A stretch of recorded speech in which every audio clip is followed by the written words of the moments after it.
moment où est-ce qu'ensemble,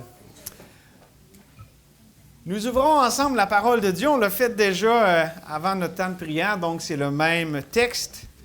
Jean 6, nous allons seulement lire quelques versets au cœur de ce que je vais partager. Vous allez voir, c'est un peu spécial.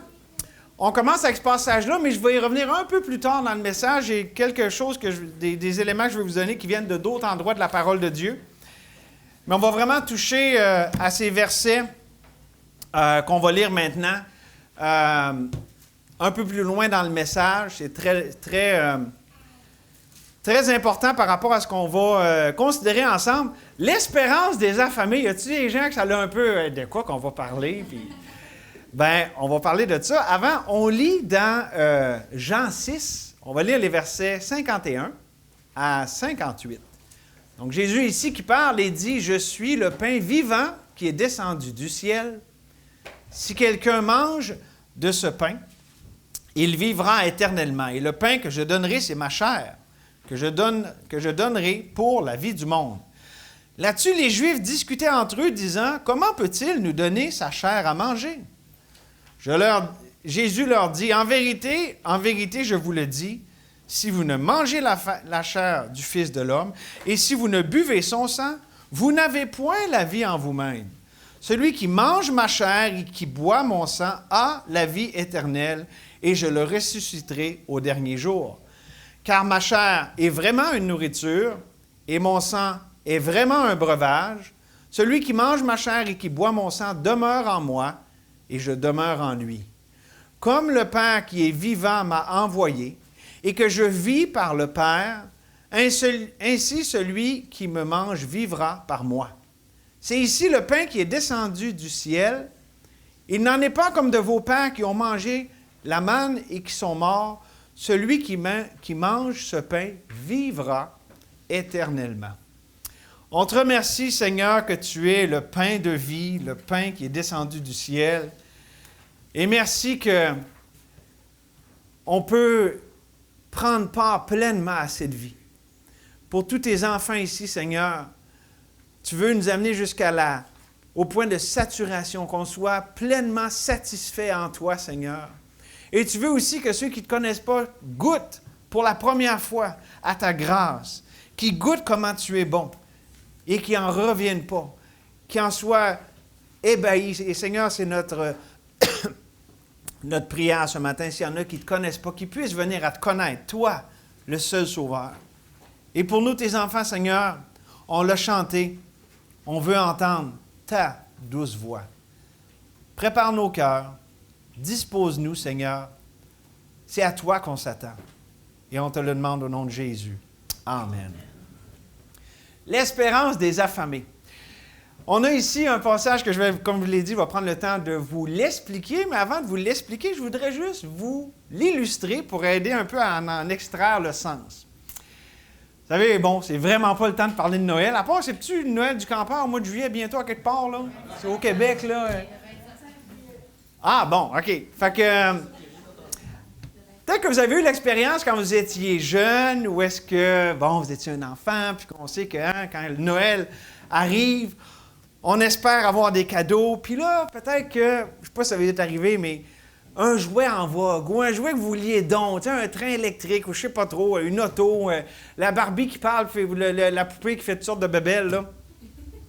Puis là, vous attendiez à l'avoir et oui, vous l'avez eu. C'est bien ce qui était pour vous. Vous avez déchiré l'emballage de façon tout à fait enthousiaste et dans l'attente. Et votre attente n'a pas été déçue. Vous avez eu le cadeau. Mais vous êtes aperçu par la suite que, ouais, ça ne marche pas aussi facilement que je pensais. Il faut tout suivre les instructions. Puis, dans le fond aussi, vous êtes rendu compte que vous tenez plus vite que vous pensiez du dit cadeau. Bref, vous avez été déçu. Beaucoup de chrétiens se sentent de cette façon exacte, cette façon précise, avec Jésus qui promet la vie. Il parle de la vie éternelle, ça a l'air quelque chose de loin pour les autres, pour ceux qui sont spirituels. Puis eux, on dépallait le cadeau, puis il me semble que c'est pas aussi excitant que ça promettait dans la publicité. Là. Et là, c'est plus grave. On ne parle pas juste d'un petit cadeau, on parle Dieu lui-même. Donc, si on est déçu par rapport au cadeau que Dieu donne, la vie éternelle, bien là, on parle du caractère de Dieu, sa personne, son œuvre. Lui qui a promis la vie éternelle et en abondance. On l'a vu la semaine passée, hein? Toutes les promesses, on a vu ça, les 5 promesses que Jésus a lui-même dit lors de son ministère terrestre. Même qu'on voit dans Éphésiens 1,3, hein, qu'est-ce que ça nous dit? Béni soit Dieu le Père de notre Seigneur Jésus-Christ, qui nous a bénis de toute bénédiction spirituelle dans les lieux célestes. Mais pour certains, ça semble bien lointain. Et sans équivoque, la part de Dieu, on l'a vu, hein, elle est faite, elle est accomplie. Ces bénédictions sont des faits. Si vous êtes ici, vous êtes un enfant de Dieu, vous avez été crucifié avec Christ, vous avez été enseveli avec lui, vous avez été rendu à la vie. Dieu vous a donné sa justice, vous êtes accepté, aimé, vous êtes dans le bien-aimé. Tous vos péchés, passés, présents et à venir, sont lavés dans le sang de Jésus. Vous avez maintenant une nouvelle identité. Vous êtes un saint. Dieu vous regarde avec toute la faveur, tout l'amour dont il regarde son propre Fils Jésus-Christ. Et ces choses sont les plus grandes et les plus précieuses promesses de la parole dont nous parle 2 Pierre au chapitre 1. Mais des fois, on dirait qu'on n'en apprécie pas toute la valeur aussi grande, soit ces réalités, ces bénédictions que Dieu nous donne en Jésus-Christ. En fait, il faut simplement comprendre que ces bénédictions sont le fruit d'une relation vivante avec Dieu, le Sauveur. Et ces fruits sont expérimentés, sont vécus en proportion de notre désir, de notre soif, de notre espérance en tant qu'affamés de Dieu. Ou pour le dire dans les mots du psaume 63 que j'aime tellement, j'ai déjà prêché là-dessus, je pense que ça fait peut-être 1 an. « Ô Dieu, tu es mon Dieu, je te cherche. Mon âme a soif de toi. » Pas juste tes bénédictions, de toi. Mon corps soupire après toi dans une terre aride, desséchée sans eau. Ainsi, je te contemple dans le sanctuaire pour voir ta puissance et ta gloire. Donc, ce n'est pas juste des dons qu'on veut, on veut celui qui est la source de tous les dons, la source de toute espérance. Et c'est ça l'idée de l'espérance des affamés. Si on a faim, si on a soif de Dieu, c'est une espérance qui ne sera pas déçue. Ou pour le dire autrement, enfin nos attentes peuvent être comblées par le Dieu de toute grâce. Et le message de la grâce est par rapport à un Dieu qui ne déçoit jamais nos attentes. Le problème, et on l'a vu la semaine dernière, et on va pousser un peu dans le même sens encore cette semaine, c'est que malheureusement, nous ne nous approprions pas toujours ces promesses, ces bénédictions que le Seigneur nous offre. C'est ça, l'espérance des affamés. C'est cette espérance qui dit, il y a sûrement plus à la vie chrétienne.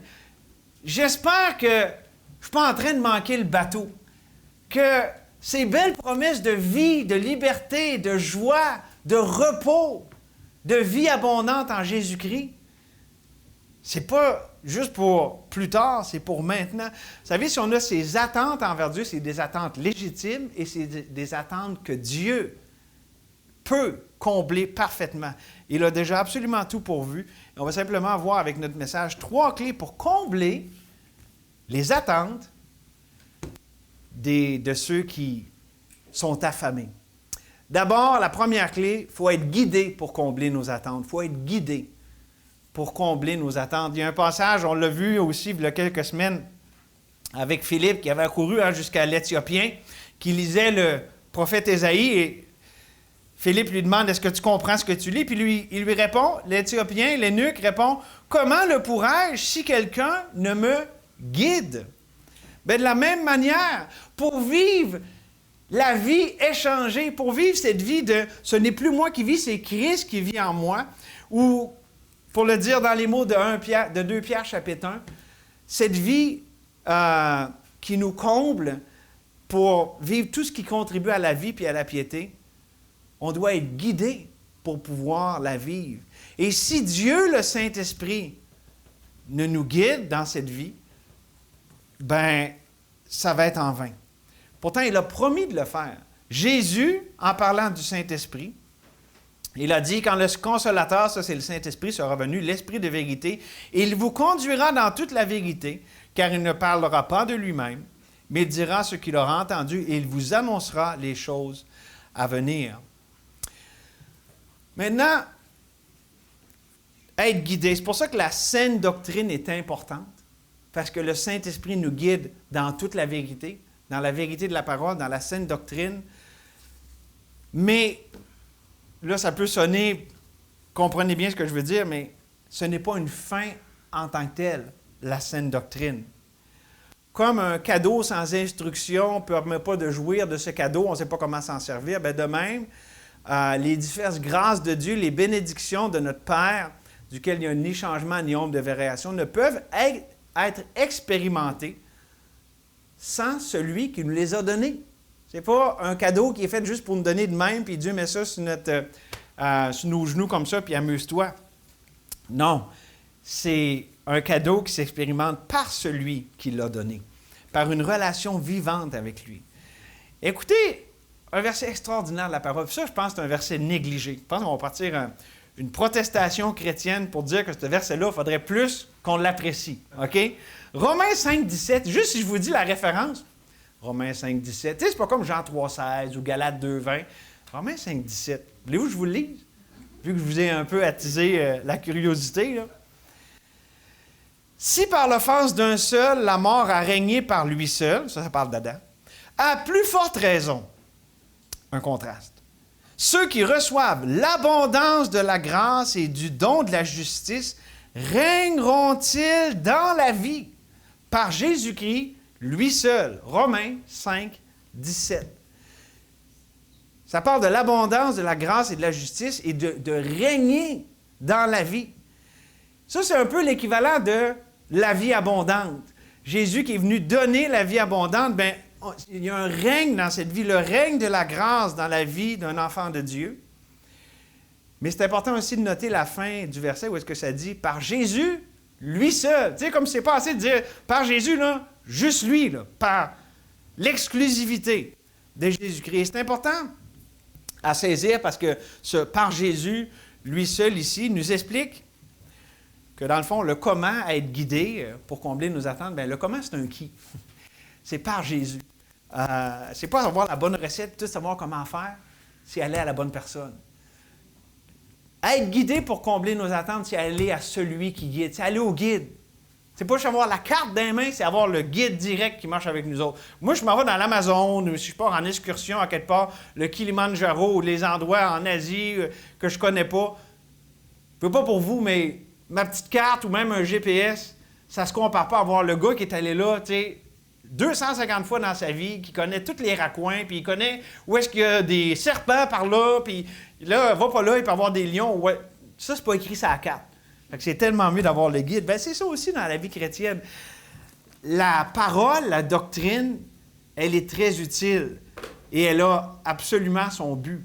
Mais celui qui nous guide dans toute la vérité est indispensable. Sinon, on peut être là avec notre Bible dans les mains toute notre vie, puis pas en comprendre toutes les richesses, passer à côté de toute la bénédiction que Dieu a pour nous en venant à lui pour être guidés afin que nos attentes soient comblées. Donc ici, dans le verset qu'on a lu, tiens, je vais vous le relire, il est tellement beau. « Si par l'offense d'un seul, la mort a régné par lui seul, à plus forte raison, ceux qui reçoivent l'abondance de la grâce et du don de la justice régneront-ils dans la vie par Jésus, lui seul. » Ici, ce que Paul fait, il prend la doctrine de notre union avec Jésus-Christ, OK? Parce que Romains 5, c'est l'introduction à l'idée de notre union, parce qu'il contraste, on était unis à Adam, ça donne la mort. Maintenant, on est unis à Jésus, ça donne la vie. Il y en a un que c'était le règne de la mort, avec Jésus, c'est le règne de la vie. Puis là, il continue à pousser là-dedans avec chapitre 6, 7, 8. Mais c'est vraiment dans Romains 5 que ça commence. Et Paul place ça dans le contexte d'une relation vivante avec Jésus-Christ. Ce n'est pas juste une idée, ce n'est pas juste un concept, c'est une personne. Autant qu'Adam est une personne duquel on a eu toutes sortes de conséquences du fait qu'on était relié à lui, bien de la même manière, étant maintenant rattaché à Jésus par sa vie, ça a toutes sortes de conséquences, et là, positives, bénéfiques et constructrices. Maintenant, une image vaut 1000 mots.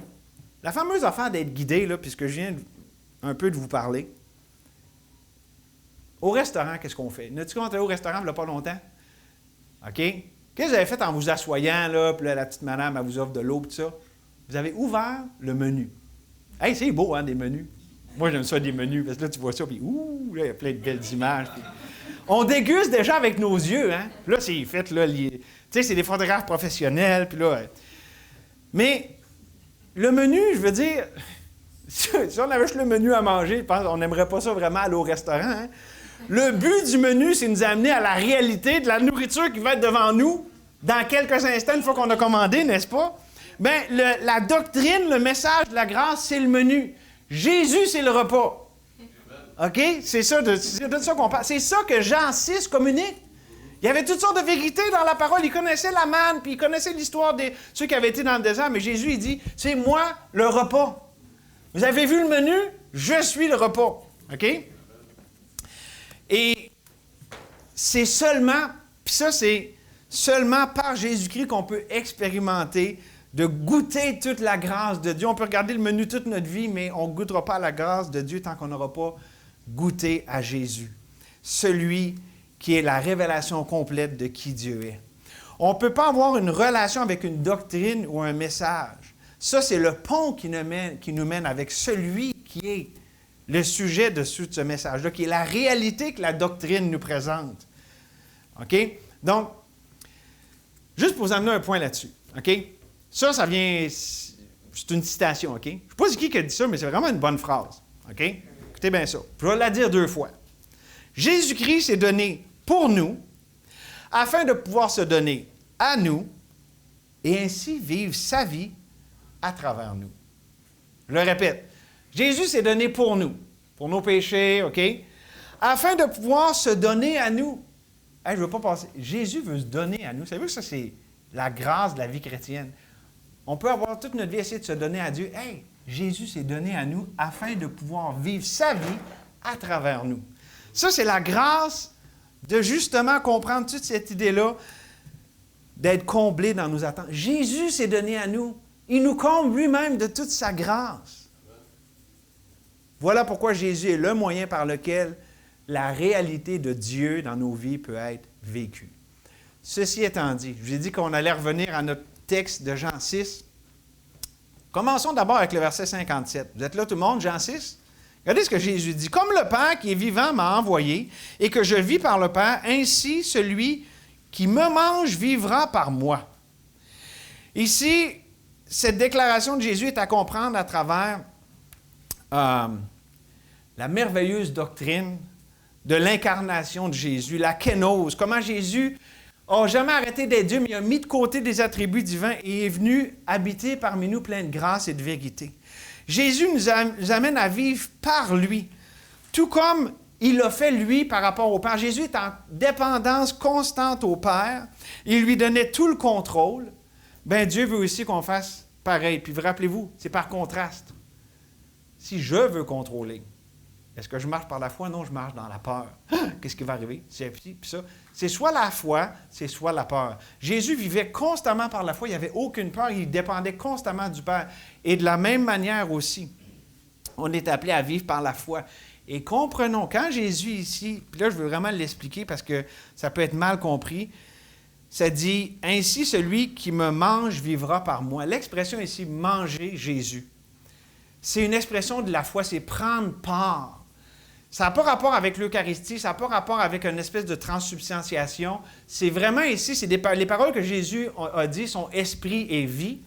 Et c'est vraiment l'expression de prendre part. Tu sais, c'est Jésus ici. Jésus, dans Jean, nous donne déjà les bribes de l'union du croyant avec Christ. Ici, puis aussi dans Jean 15, c'est vraiment de faire un avec lui, de se l'incorporer, de ce que Jésus est notre vie. Je vais en parler un peu plus dans un instant, mais je voulais vraiment commencer à vous introduire à ceci. Mais juste déjà quand on entend ça, n'est-ce pas que c'est extrêmement provoquant Ça me semble que ça sonne, c'est quasiment comme du cannibalisme. Il y a d'ailleurs des gens qui disent ça. « Ah, Jésus a fait de la promotion du cannibalisme. » Ça n'a pas rapport, là. Je veux dire, des gens qui disent ça, perdez pas votre temps à essayer Ben, vous pouvez leur parler, là, mais je veux dire, soyez pas troublés par ça, là. Non, mais parce que c'est des gens qui tordent les Écritures pour leur propre perdition, là. OK? Puis vous irez voir ce que Pierre dit sur eux, là, il ne mangeait pas ses mots. OK? Bon. Ça, d'abord, on vient de parler d'être guidé pour combler nos attentes. Guidé par celui, vers celui. C'est un qui. OK? Deuxième chose. Pour être comblé dans nos attentes quand on a l'espérance des affamés, c'est être, et là, écoutez bien, être initié à combler nos attentes. Et là, on va regarder le verset 51. J'ai une petite... une vérité ici que vous n'aviez peut-être pas vue, mais qu'on va prendre le temps de regarder dans les 2 prochains points. On lit au verset 21. Jésus ici qui dit « Je suis le pain vivant qui est descendu du ciel. Si quelqu'un mange de ce pain, il vivra éternellement. Et le pain que je donnerai, c'est ma chair, que je donnerai pour la vie du monde. » Le langage ici est important. Oui, ça peut être repoussant, ça peut être mal compris, mais ici, il ne faut pas manquer, Jésus donne une grande vérité, une leçon précieuse. C'est-à-dire que tout comme quelqu'un, si on ne mange pas de pain physique, qu'est-ce qui va arriver? On meurt. Bien, si on ne mange pas, si on ne croit pas à Jésus, le pain descendu du ciel, c'est la mort. OK? Il y a vraiment un parallèle ici. Ici, Jésus communique le sens précis. Ça veut dire quoi? Si quelqu'un me mange, ça veut dire de croire en lui. OK? Parce que sinon, c'est la mort. C'est un parallèle. Vos pères ont mangé du pain, sont morts. C'était tout physique. Moi, je suis le vrai pain qui est descendu du ciel. Croire en moi, c'est la vie éternelle. Voyez-vous le parallèle entre les deux? C'est pas tiré par les cheveux, c'est vraiment un parallèle entre le physique puis le spirituel. Un peu comme Jésus l'a fait avec la femme samaritaine par rapport à l'eau. Tu sais, là, il parlait d'eau. Hey, donne-moi cette eau. Puis même affaire ici, la réaction. Hey, donne-nous ce pain-là, donne-nous cette eau-là. Les autres, ils pensaient au physique. Jésus, lui, il référait clairement au spirituel. Les paroles qu'il disait étaient esprit et vie. OK? Bon. Maintenant, il y a le mot ici, manger, qui est un mot grec qui signifie, tu sais, le simple acte de manger. OK? À moins que je vous dise le mot, ça ne va pas vous dire grand-chose, là. Mais ce qui est important, c'est qu'il est dans un temps, où est-ce qu'on appelle, c'est le temps aoriste. Ça veut dire que c'est une action passée et complétée. Comme un mariage. Tu sais, nous sommes mariés à ce moment-là, c'est passé, c'est complété. Un acte accompli. OK? Donc, celui qui me mange, celui, dans le fond, tu sais, qui a pris part. Tu sais, c'est comme une fois, puis c'est arrivé, puis c'est un acte complété, puis c'est fini. OK? Bien, ici, c'est là que Jésus amène son auditoire en commençant. La façon qu'il parle ici, il parle d'un acte de manger qui donne la vie éternelle. Savez-vous de quoi il parle? Il parle du salut. Il parle de prendre part à lui. Il parle de ce moment où est-ce qu'on est de nouveau. Dans le verset 51, c'est une référence au salut. OK? C'est un appel au salut. Maintenant, est-ce que vous autres, vous avez répondu à l'appel du salut de Dieu? Avez-vous pris part? Avez-vous goûté comment le Seigneur est bon? Avez-vous goûté, expérimenté sa vie? C'est prendre part à Jésus, c'est le prendre pour vous-même. Pas le Jésus de vos parents, pas le Jésus de votre époux, de votre épouse, de votre voisin, pour vous. Goûtez comment le Seigneur est bon. Puis en plus, il y a plus que ça, c'est aussi une référence à la sécurité éternelle des enfants de Dieu. Quand on est sauvé, c'est quelque chose de complété, c'est fait pour l'éternité, c'est un acte dont les conséquences sont éternelles. Parce que cette doctrine qui enseigne la perte du salut provient d'un évangile qui malheureusement est centré plus sur l'homme que sur Jésus-Christ, parce que quand on voit dans la parole les références sur comment Dieu garde ses enfants, c'est assez clair. Je vous les lis en rafale. Or, à celui qui peut nous préserver de toute chute, ça c'est Dieu, et vous faire paraître devant sa gloire irréprochable et dans l'allégresse. Aussi, Jésus a dit, et là vous connaissez, dans Jean 10, 28, « Je leur donne la vie éternelle, ils ne périront jamais, et personne ne les ravira de ma main. » Donc, je vous ai lu Jude 24, Jean 10, et aussi 1 Pierre au chapitre 1. Béni soit Dieu le Père de notre Seigneur Jésus-Christ, qui, selon sa grande miséricorde, nous a régénérés par une espérance vivante, par la résurrection de Jésus d'entre les morts, pour un héritage qui ne peut ni se corrompre, ni se souiller, ni se flétrir. Pourquoi? Parce que c'est Dieu, c'est l'héritage de Dieu. Il vous est réservé dans les cieux, à vous qui par la puissance de Dieu êtes gardés par la foi. Voyez-vous comment c'est tout Dieu qui fait le travail de garder pour le salut prêt à être révélé dans les derniers temps. C'est clair que Dieu, puis tantôt aussi, c'est vrai, notre sœur nous a lu, je suis persuadé que celui qui a commencé en vous cette œuvre la rendra parfaite pour le jour de Jésus-Christ. Le salut, c'est l'œuvre de Dieu. Et pensez-y, si Dieu peut nous sauver, est-ce qu'il peut aussi nous garder? C'est-à-dire, puis nous, si on ne pouvait pas se sauver, pensez-vous qu'on peut plus se garder? On ne peut pas se procurer la vie, on ne peut pas plus non plus soutenir notre propre vie. C'est l'œuvre de Dieu. Et ça, c'est réconfortant. La sécurité éternelle, ce n'est pas un prétexte à pécher puis dire, vu que je suis sauvé, je vais faire n'importe quoi.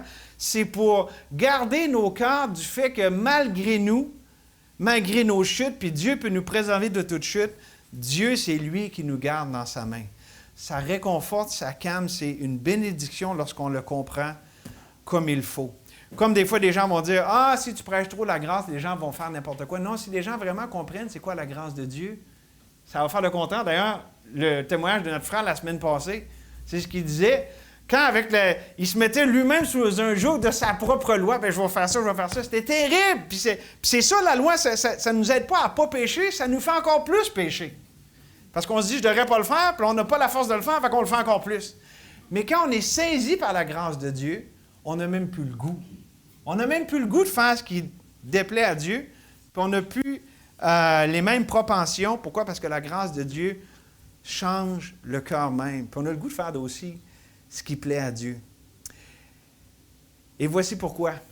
Et là, je répète, ça c'est un clou sur lequel je veux frapper. Parce que lorsqu'on apprend à faire confiance à Dieu comme ça, Dieu chasse la peur. Chasse la peur de perdre le contrôle de nos vies. Pourquoi on a peur? Parce qu'on essaie de contrôler, parce qu'on veut contrôler. Mais si Dieu contrôle, pourquoi qu'on aurait peur? L'amour parfait bannit la crainte. Si Dieu m'aime, puis il m'aime parfaitement, puis je suis dans sa main, puis il me garde, de quoi j'aurais peur? L'Éternel est ma lumière, l'Éternel est mon salut. De qui aurais-je crainte? De qui aurais-je peur? Que peut me faire un homme?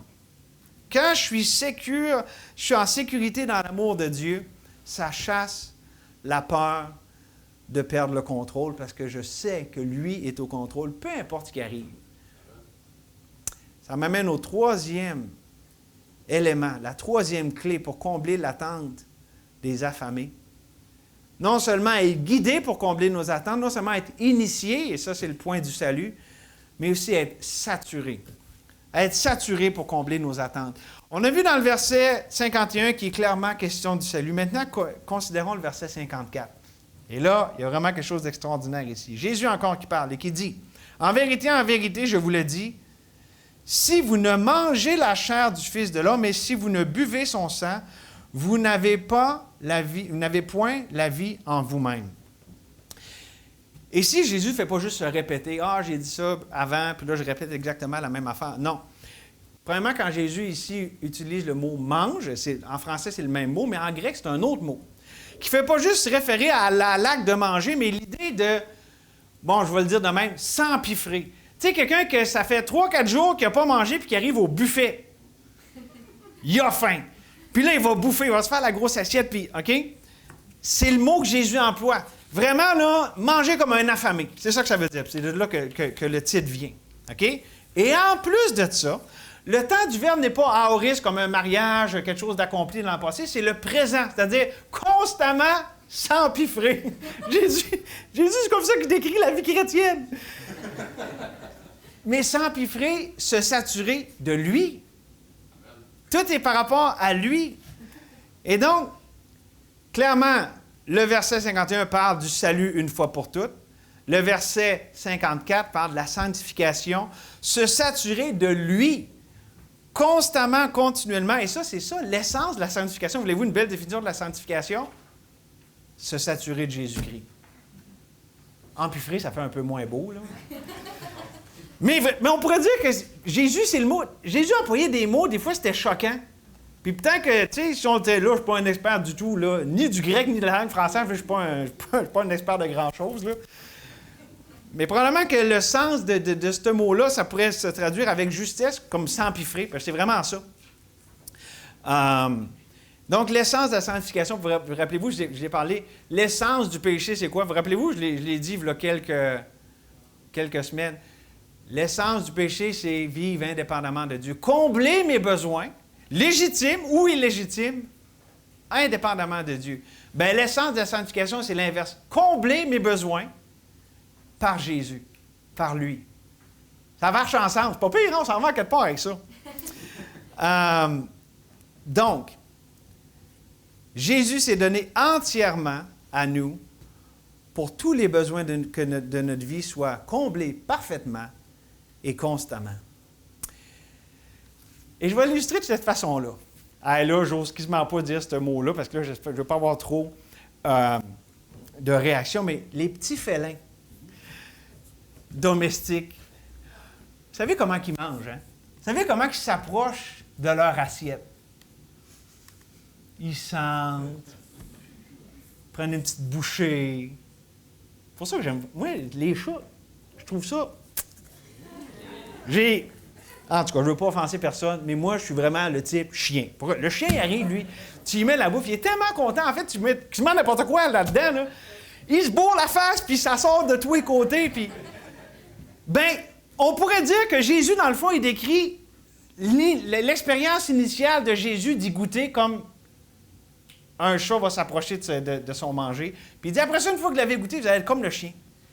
Tu sais, on en veut, puis on se bourre la face. Ou on se sature de ce mets vivant en s'en donnant à cœur joie. C'est ça, la vie chrétienne. C'est l'espérance des affamés. C'est-à-dire une vie où est-ce qu'il y a un flot constant qui est pourvu par le Dieu lui-même qui nous fait toutes les promesses, et il est lui-même ce flot constant. Il est la source d'eau vive, il est le pain qui rassasie vraiment. Quel Dieu merveilleux! On peut toujours aller à lui pour être comblé. C'est ça le sens de quand Jésus a dit en Jean 15, « Sans moi, vous ne pouvez rien faire. Vous pouvez faire toutes sortes de bébelles, mais des choses éternelles qui ont une valeur éternelle, vous ne pouvez rien. » Et ça, c'est vraiment comme Jésus lui-même. Ce n'était pas juste des paroles qu'il disait pour nous autres. Jésus lui-même a dit, il a dit, en parlant de lui-même, Jésus reprit donc la parole et leur dit, en vérité, je vous le dis, le Fils ne peut rien faire de lui-même. Il ne fait que ce qu'il voit faire au Père, et tout ce que le Père fait, le Fils le fait pareillement. Au verset 30 du même chapitre dans Jean 5, « Je ne puis rien faire de moi-même, d'après ce que j'entends, je juge, et mon jugement est juste, parce que je ne cherche pas ma volonté, mais la volonté de celui qui m'a envoyé. » Et donc, pourquoi c'est comme ça? Et là, je vais vous amener à un point de conclusion important. Pourquoi c'est comme ça qu'on ne peut rien faire? Ça, on pourrait juste, faire un échange avec Dieu, il fait un bout, puis on fait notre bout. Pourquoi c'est juste Dieu, puis juste lui tout seul? Vous vous avez posé la question? Oui, pour la gloire de Dieu, oui. Mais aussi, pensez à ça. Parce qu'on l'a vu, la vie chrétienne, c'est Jésus et lui seul. Le règne de la vie, c'est pas Jésus plus, c'est pas Jésus m'aide, c'est pas...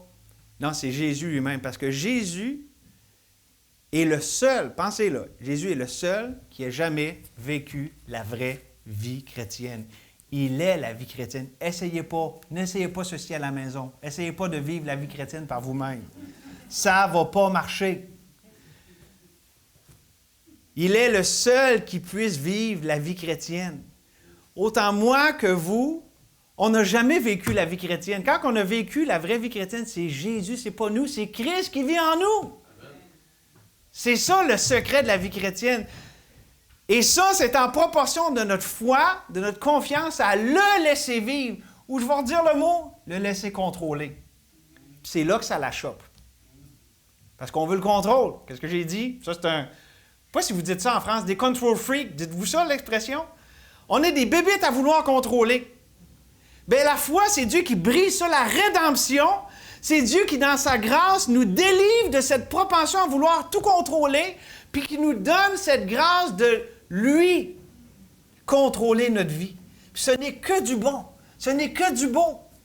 Puis je vous le dis, là, je l'ai souvent dit, on est assis un beau dimanche matin, puis vous êtes un enfant de Dieu, dans vos cœurs, ça dit Amen. Pourquoi? Parce que c'est l'Esprit de Dieu qui met ça en nos cœurs. On veut que Jésus vive sa vie pleinement, librement à travers nous autres. Et la foi, c'est de s'accrocher, de constamment s'accrocher à ça, ou comme je l'ai dit dernièrement, de se rappeler ce qu'on croit. De constamment se ramener à ceci. La vie, la vraie, celle qui comble nos attentes, c'est Jésus. C'est quand lui contrôle.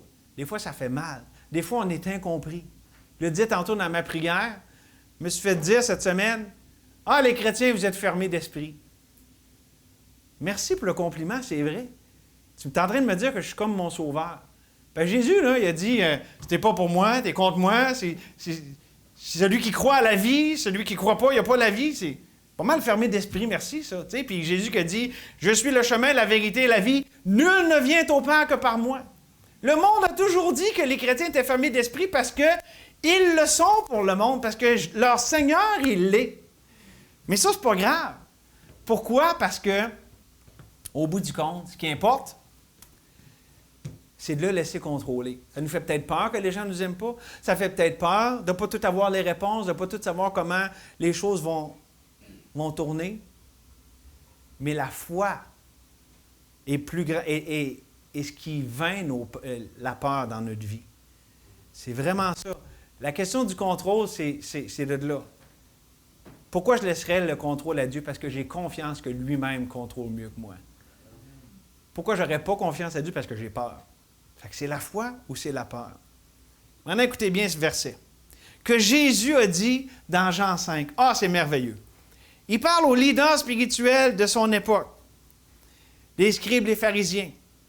Vous sondez les Écritures, qu'il leur dit. Parce que vous pensez avoir en elles la vie. Vous êtes avec le menu, là, puis hey, tu veux, il y a ça, il y a ça. Il y avait le menu, il connaissait le menu.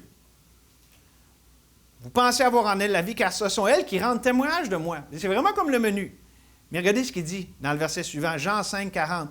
Et vous ne venez pas, vous ne voulez pas venir à moi pour avoir la vie. Ils passaient leur vie assis dans le restaurant avec un menu, puis ils n'ont jamais eu une assiette devant eux autres. Puis j'espère que vous n'avez pas passé votre vie dans une église qui prêche Christ à juste avoir un menu devant vous, puis jamais goûter comment le Seigneur est bon. La vraie vie. Parce qu'on n'est pas ici pour un club social de divertissement des personnes. On prêche Christ. Puis si on prend un menu qui vous le présente, c'est parce que vous devez y prendre part. Jésus, pas juste une idée puis un concept. Jésus, c'est Dieu. C'est celui qui nous a fait connaître le Père. Et maintenant, le Saint-Esprit est celui qui le publie, qui l'annonce, qui le proclame. Donc, si vous êtes ici sans Jésus, voici mon appel, viens à Jésus. Viens à lui simplement.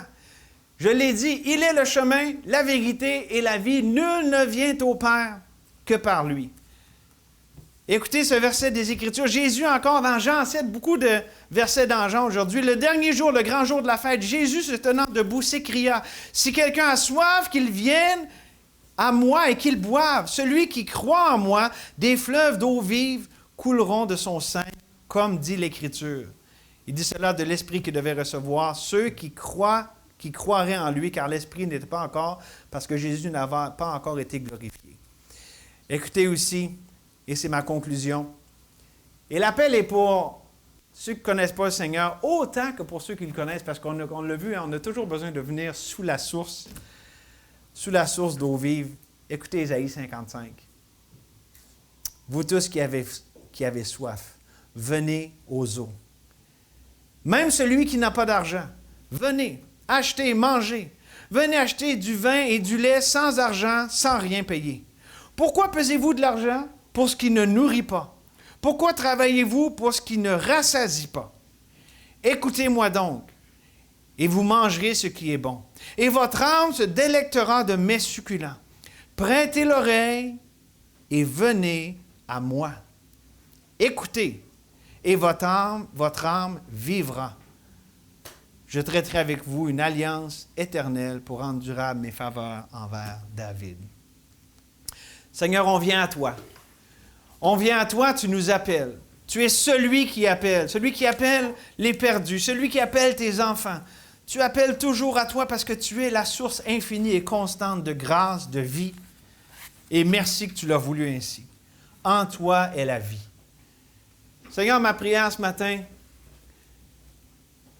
c'est simplement qu'on puisse avoir la réponse de la foi. Toi qui calmes nos peurs, toi qui brises cette tendance qu'on a à vouloir tout contrôler, qu'on te fasse confiance, plus qu'à nous-mêmes, qu'on te laisse le contrôle. Seigneur, je l'ai dit tantôt, on est dimanche matin dans l'Église, on est bien disposé.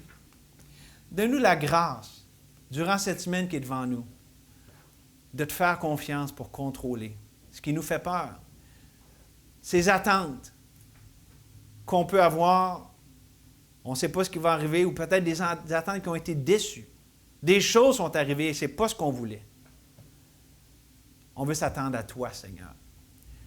Merci que nous avons tout pleinement en toi. La réponse à tout ce qu'on a vu, c'est simple, c'est toi.